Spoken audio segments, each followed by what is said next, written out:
Hey guys, how's it going? Blake Wharton here. We are at the press launch for Stark Future here in Barcelona. You can see the pits and the bike behind us. Got a lot of people here. The entire factory's here, and so we're looking forward to it. Track's over there. We'll get out there here in a second, and we'll see what it feels like.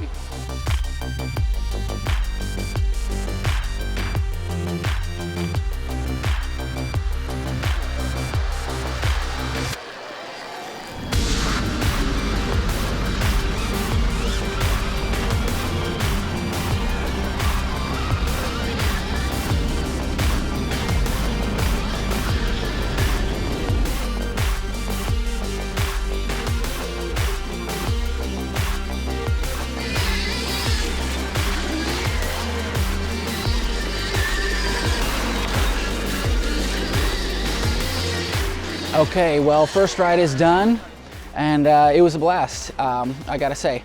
So first impressions, the bike feels really good, very nimble, very quick, a lot lighter than the last electric that I rode. So first impressions, very cool. The track's a little bit dry, a little bit, well, actually a lot of elevation, a little bit gravelly, so it's a great place to test it to see how the bike can handle. But so far, pretty cool.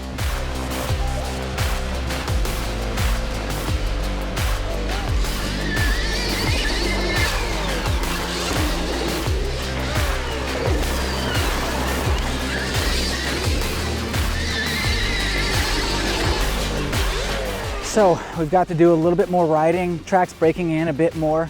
It's got a great feel. It's got a great balance. That was kind of one of the things that I'd thought about in the past about electric. It does drop into the corners well. The chassis feels like a two-stroke, but the power is much more, it's much quicker. It's got more of the surge. The suspension feels pretty good as far as stock suspension goes. The bike is definitely balanced.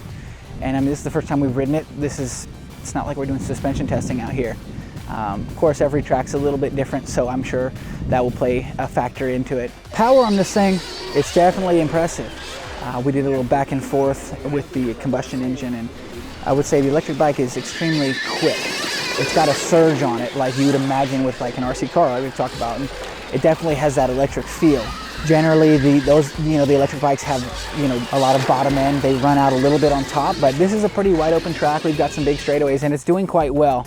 Of course, there's, I'm sure, other factors that could affect that, but fast, definitely fast. And it'll hit hard, and it'll come around on you if you're not careful, because there's no clutch, there's no gearbox or anything, so you can just mat it, and you'll feel that rear start to come around. But it likes to corner, with the rear breaking loose a little bit. That seems to be the electric's natural setting that it likes, sweeping and flowing corners that you can just let the rear break out a bit, but it definitely will throw you back on the bike.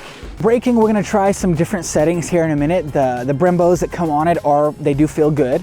Like anything, you could dial it in a little bit more, and I particularly like the giant disc brake back when I was racing, just to have more stopping power. The one thing that was kind of interesting that we're looking at is the engine braking, and engine braking was like always a byproduct of the four-stroke. I didn't think about it as being something that you could use, so we're going to play with some settings, try to get some more engine braking in there. Since we're not downshifting and we don't have the clutch and any of that, you could see how some engine braking would be advantageous.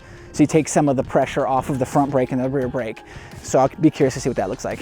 Sound is the big question with electric. You don't think of much about sound because there is no loud four-stroke or two-stroke, but it's kind of interesting. You can hear a lot of stuff happening, and you're going fast when you start to hear that whistle in the wind.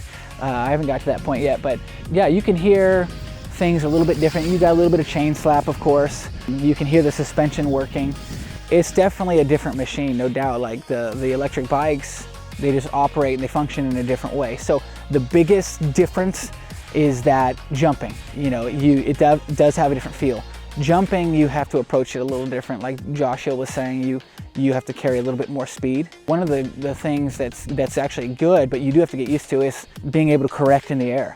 Everybody's familiar with the panic rev, scary, I'm about to endo, and we always go straight to the throttle and try to bring the bike back a little.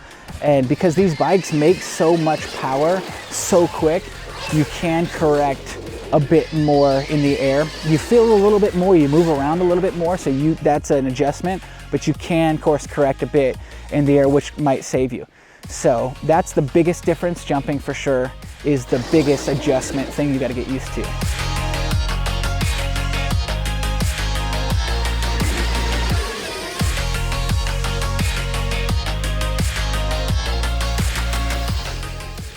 Okay guys, that's a wrap. I want to thank the Start guys for having us out, Cycle World for sure, for the opportunity to come out here and check this bike out. And mixing the journalism and the motorcycles is two of my passions, so I appreciate that. And I hope you guys enjoy it. Let me know what you think. Hit me up on the social media and of course the magazine as well. We'll be writing a written feature soon, so keep on the lookout.